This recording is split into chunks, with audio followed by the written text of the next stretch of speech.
Então vamos lá? Bom, de início aqui já tenho que me desculpar pela cara de sono, cara. Cheguei de São Paulo agora, acordei 4h10 da manhã hoje para pegar o voo. Tô gravando aqui o vídeo para vocês às 8 e pouco da manhã. Então assim, tá bem correria aqui para mim, tô bem cansado ainda. Então se eu confundir alguma coisa ou dar um vacilado aí, vocês me perdoem que eu tô cansadaço, mas nunca deixo vocês na mão. Então é o seguinte, sempre que eu falo aqui que a gente precisa diversificar internacionalmente, que é bom começar a investir internacionalmente, a gente tem um grupo de pessoas que tem uma dúvida genuína e muito importante. Raul, mas faz sentido eu começar a investir agora lá nos Estados Unidos, sendo que o dólar tá a R$ 5,24, né?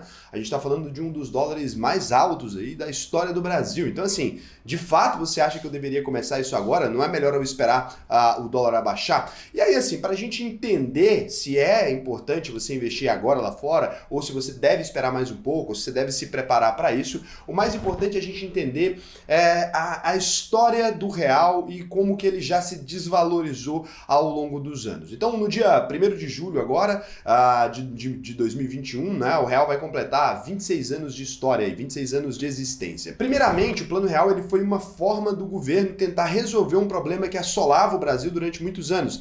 No governo Sarney, nos outros governos todos ali antes, né, a gente teve um problema com um cenário de hiperinflação. Então a gente viveu, ressalvas feitas, algo similar o que a Venezuela e a Argentina têm vivido recentemente. Então a gente já chegou a ter inflação de 1000%, 2000%, né? Era chamada de hiperinflação e a gente cortava zeros da moeda, criava diversas moedas, tentando o controle de preço, tentando tudo quanto é coisa, né? Vários políticos aí com ideias inovadoras e o que acabou resolvendo foi um plano chamado Plano Real. Muita gente acha que o Plano Real, a única coisa que ele fez foi criar o real, mas isso é o que todos os outros planos anteriores faziam.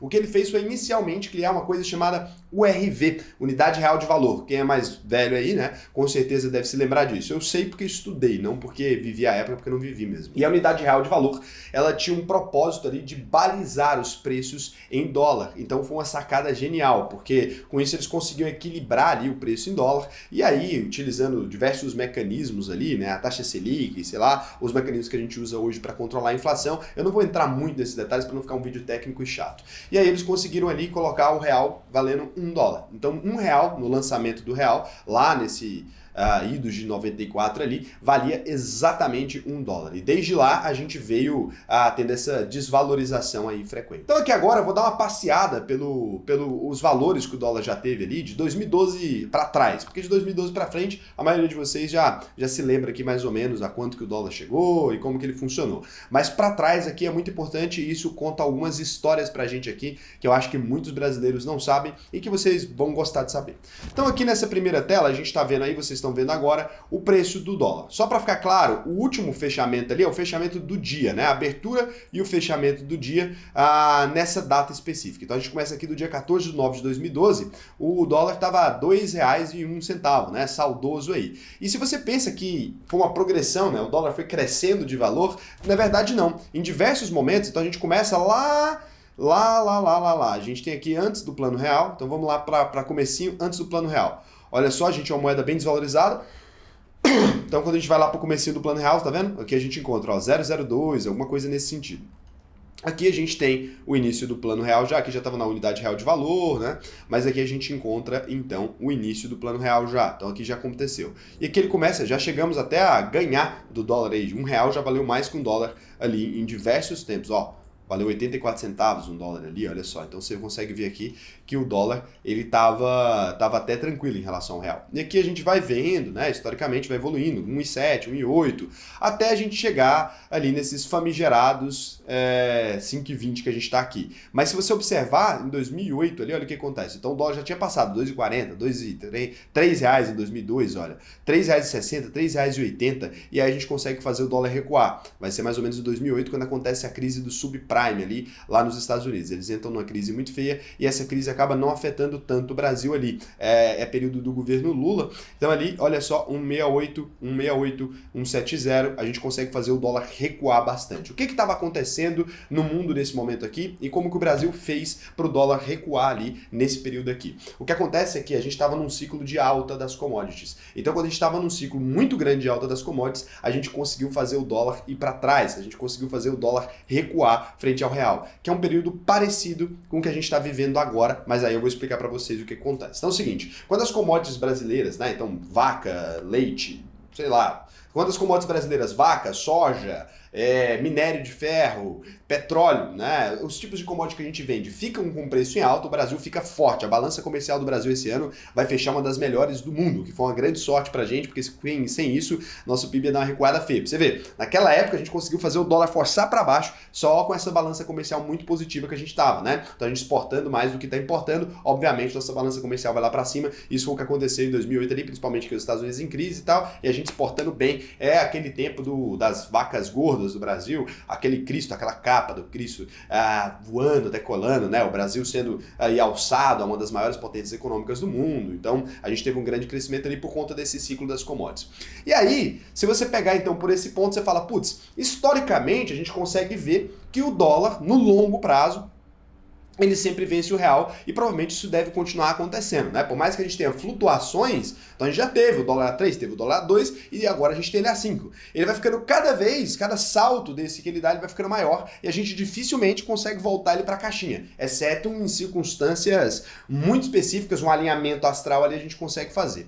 Mas para além disso, é muito importante a gente entender também, quando você vai investir nos Estados Unidos, você vai investir em empresas ali. E aí a gente tem que comparar o S&P 500 e o Ibovespa. Será quem fica mais tempo em alta? Então aqui, ó, nesse gráfico, salvo ali o período de 2008, que foi realmente o momento da crise ali do subprime nos Estados Unidos, foi muito pesada para ele, a gente consegue ver que historicamente, né, o S&P 500 está sempre à frente do Ibovespa ali, e faz sentido, porque é um mercado muito maior que o nosso, e aí essa é a questão. Então aqui a gente consegue ver que tanto o S&P 500 quanto a tendência do dólar é de ficar mais alto do que o Ibovespa, o S&P 500, e o dólar crescer em relação ao real no longo prazo. Significa que não vai cair no curto prazo? Não, não significa isso. Pode cair sim. Então, Raul, se eu não invisto no exterior ainda, será que é um bom ponto para eu começar? Bom, você pode analisar esse momento histórico com a alta de preço da commodity como um motivo para você não fazer, mas o que eu penso, né? Se a gente analisar ali, quando eu comecei a investir lá no exterior, mais ou menos em 2014, ali, eu demorei a começar no exterior porque antigamente era muito complicado criar conta, declaração de imposto e tudo, hoje em dia é tudo muito mais simples. Então quando eu comecei lá fora, o dólar tava a 3, cara, eu achava caríssimo, achava absurdo, né?